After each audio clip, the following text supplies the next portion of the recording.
Talking to my niece, man. My niece loves these like vampire movies and stuff, you know.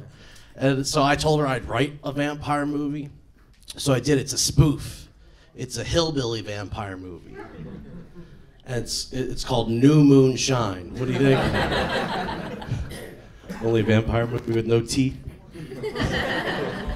NASCAR representation. Mullet. Vampires marrying their sisters and moving to West Virginia. What's going on? From Philly, but I'm living in Boca Raton, Florida right now. And if you don't know, it's exactly like living in an episode of The Golden Girls. That's exactly, you know it, right? Thank you for being a friend.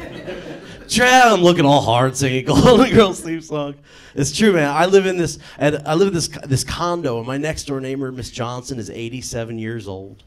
And she is the sweetest jewel of Boca, man. Like, I help her take her groceries up and stuff and bring her trash down. And she leaves food at my door for me.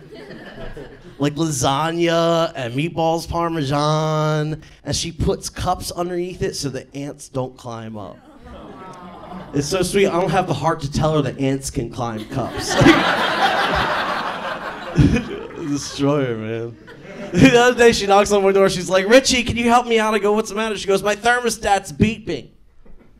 Okay, all right, that's kind of weird. And I walk in and sure enough, it's like beep. I'm like, holy, thermostat's beeping. I'm looking like at it for a battery or something. There's nothing, but there's an 800 number. So I called up and the guy's like, this is Craig with Thermacare. How can we help you? I'm like, hey, Craig, my name's Richie. I'm just helping out my neighbor. She's a little older. Her thermostat seems to be beeping. He goes, our thermostats don't beep.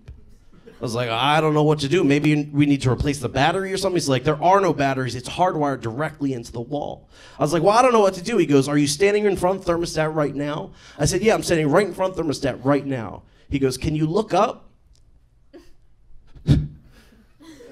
Is there a smoke detector above you? I was like, I don't know what you're talking about. Click. And I hung up. She's like, what did he say? I was like, he doesn't know what the hell he's talking about. I'm gonna go ahead and just check your smoke detector though, make sure that's cool. And she's like, thank you for being a friend. Actually, she gave me a $5 check. That's nice. I cashed that $5 check, by the way. I did. It's sweet, man. She's adorable from Philly. And I was just up north visiting my grandma. I was 90 years old, man, 90 years old. And someone gave her a fax machine.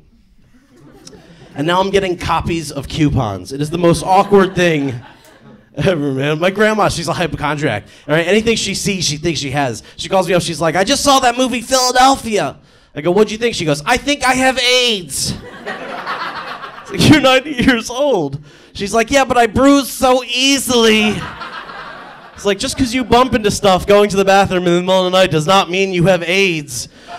She's like, yeah, but since I moved into the home and I can't get pregnant, I'm having a lot of unprotected sex. I was like, you're ruining my life in one conversation. It's tough, man. And dating, too. Dating is difficult, man. I went on the mic. I went on this blind date with this chick, right? And I sit down, I open the menu, I look up, and she goes, I have a disease. I was like, please be diabetes. Please be diabetes. Oh, alcoholism, you're just like my mom. We could deal with that, no problem. It's tough dating, man. And I remember I was with my girlfriend after like 5 months. She's like, I think we're at that point in our relationship where we can fart in front of each other. And I was like,